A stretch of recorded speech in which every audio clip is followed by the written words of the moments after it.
ಮಾಡಿದ್ದೀವಿ 39,000 ಕೋಟಿ ರೂಪಾಯಿ ಕೆಲಸ ನಡೀತಾ ಇದೆ.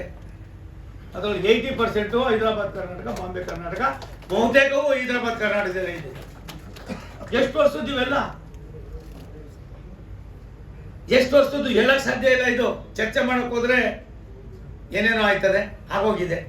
ಒಂದೇ ಒಂದು ಮಾತನ್ನು ಹೇಳ್ತಾರೆ ಪ್ರಧಾನಿಗಳು, ನನಗೆ ಮತ್ತೆ ನಮ್ಮ ಮಂತ್ರಿಗಳಾದ ಅಶ್ವಿನಿ ವೈಷ್ಣವ್ ಅವರು ಕರೀತಾರೆ, दोनों को बुलाता है, जयराम 4 आवर्स मीटिंग करते हैं, चर्चा करता है. हमारा CRB भी था, बाद में नीति कमीशन का वाइस प्रेसिडेंट भी था. और ಒಂದು ಮಾತು ಹೇಳ್ತಾರೆ, ಅಭಿವೃದ್ಧಿಯಲ್ಲಿ ರಾಜಕೀಯ ಮಾಡಬೇಡಿ. 20 ವರ್ಷದ್ದು 30 ವರ್ಷದ್ದು ಅಂತ ಯಾರು ಬಿಟ್ಟಿದ್ದಾರೆ, ಅದ್ರೊಳಗೆ ಏನಾದ್ರು ಒಳ್ಳೇದಾಯ್ತದೆ ಅಂದರೆ ಅದನ್ನು ತ್ವರಿತವಾಗಿ ತೆಗೆದುಕೊಂಡು ಆ ಕೆಲಸನ ಮುಗಿಸಿ. 7,54,000 ಕೋಟಿ ರೂಪಾಯಿಗಳ ಹಳೆಯ ಅನೇಕ UPA ಗೌರ್ಮೆಂಟ್ ಮಾಡಿದಂಥ ಎಲ್ಲ ಕೆಲಸಗಳಿಗೂ ಕೂಡ ಚಾಲನೆ ಕೊಟ್ಟು 10 ವರ್ಷದಲ್ಲಿ ಲಕ್ಷಾಂತರ ಖರ್ಚು ಮಾಡಿ ಇಡೀ ವಿಶ್ವದಲ್ಲಿ ಮೋದಿಯವರ ಸರ್ಕಾರ ಅಭಿವೃದ್ಧಿ ಪರವಾಗಿದೆ. ರೈಲ್ವೆ ಇಲಾಖೆ ಆದರೆ ಅಭಿವೃದ್ಧಿಯನ್ನು ಮಾಡಬಹುದು ಅನ್ನೋದನ್ನು ತೋರಿಸ್ತಾ ಇದೆ. ನನಗೆ ಚೇಂಬರ್ ಆಫ್ ಕಾಮರ್ಸ್ನ ಕಳಕಳಿ ನೋಡಿದ್ರೆ ಖುಷಿ ಆಯಿತು. ಇದು ಒಳ್ಳೆ ಕೆಲಸ ನೀವು ಮಾಡಿ. ನಾವು 39,000 ಕೋಟಿ ರೂಪಾಯಿ ಕೆಲಸ ನಡೀತಾ ಇದ್ದೀವಿ. ಇನ್ನು 1.5 ವರ್ಷದಲ್ಲಿ 4-5 ಸಾರಿ ಬರ್ತೀನಿ. ಒಂದೇ ಭಾರತ ನೀವು ಸೊಲ್ಲಾಪುರದಿಂದ ಇಲ್ಲಿ ಎಕ್ಸ್ಟೆಂಡ್ ಮಾಡಿದ್ದೀರಿ. ಒಂದು ಸ್ಲೀಪರ್ ಕೋಚು ಕೂಡ ಹಾಕಬೇಕು ಅನ್ನೋದು ಯೋಚನೆ ಮಾಡ್ತಾ ಇದ್ದೀನಿ. ನಾನು ಒಂದೇ ಭಾರತ್ ಸ್ಲೀಪರ್ ಮಾಡಿದ್ದೀವಿ. ರಾತ್ರಿ ಇಲ್ಲಿ ಬಿಟ್ಟರೆ ಬೆಳಿಗ್ಗೆ ಹೋಗಿ ಹೇಳ್ತೀನಿ. ನಾನು ದೇವಘರ್ ಅಂತ ಅಂದ್ಬಿಟ್ಟು ಜಾರ್ಖಂಡ್ನಲ್ಲಿ ಒಂದು ಜ್ಯೋತಿರ್ಲಿಂಗ ಇದೆ.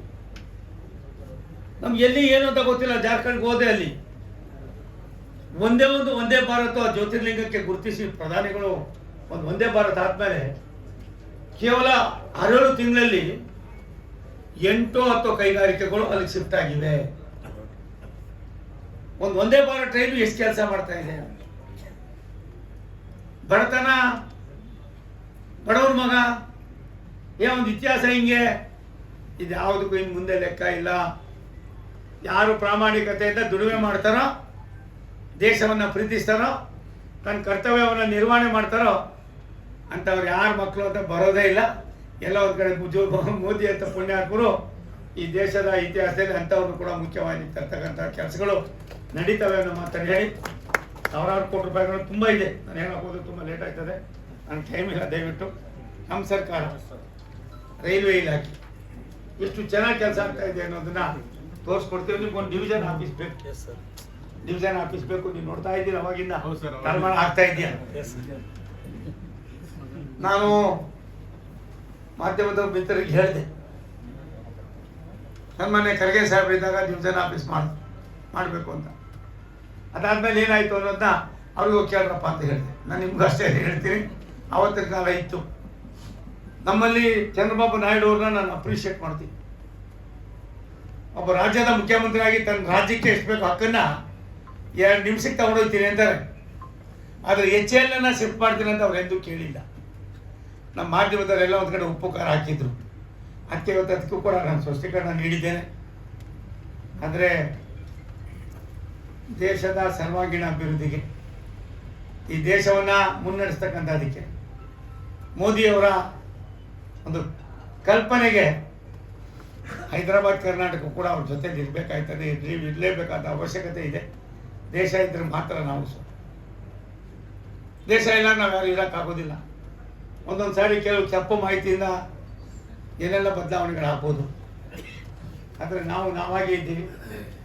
ಚುನಾವಣೆ ಬಂದಾಗ ಮಾತ್ರ ರಾಜಕೀಯ, ಅದಾದಮೇಲೆ ಯಾವುದೇ ರಾಜಕೀಯ ಬೇಡ ಅನ್ನೋ ಮಾತನ್ನು ಹೇಳಿ ವಿಶಾಖಪಟ್ಟಣದಲ್ಲಿ ಅವರೊಂದು ಝೋನಲ್ ಆಫೀಸ್ ಮಾಡಿದ್ರು. ನನಗೆ ದಿಗ್ಲಾಯಿತು. ಬೀದರು ಮತ್ತು ಗುಲ್ಬರ್ಗ ಎಲ್ಲಿ ತೆಗೆದುಕೊಂಡಲ್ಲಿ ಹಾಕ್ತಾರೋ ಅಂತ. ತಕ್ಷಣವೇ ನಾನು ಒಂದು ಪತ್ರ ಬರೆದೆ ನಮ್ಮ ಮಂತ್ರಿಗಳಾದ ಅಶ್ವಿನಿ ವೈಷ್ಣವ್ ಅವರಿಗೆ. 3ನೇ ದಿನಕ್ಕೆ ಮೀಟಿಂಗ್ ಕರೆದೆ. ಅವ್ರು ಹೇಳಿದ್ರು, ಯಾವುದೇ ಕಾರಣಕ್ಕೆ ನೀವು ಇದನ್ನು ಮಾಡಲ್ಲ, ಅದಾಗಬೇಕು, ಅದು ಬೇಕು. ಇದು ನಾನು ಒಬ್ಬ ರಾಜ್ಯ ಸಚಿವ ನನಗೇನಾದ್ರು ಪೂರ್ತಿ ಸಿಕ್ಕಿದಾಗ ಏನು ಮಾಡ್ತೀನಿ ಅಂತ ಆಮೇಲೆ ನಿಧಾನ ನೋಡೋರಂತೆ. ನಾನು ಏನಾಯ್ತದ ಭಗವಂತ ದಯೆ, ಗುರುಗಳ ಆಶೀರ್ವಾದ, ನಮ್ಮ ನಾಯಕರಾದ ಮೋದಿಜಿಯವರ ಒಂದು ದೂರದೃಷ್ಟಿ ಚಿಂತನೆ ಏನಿದೆಯೋ ಗೊತ್ತಿಲ್ಲ.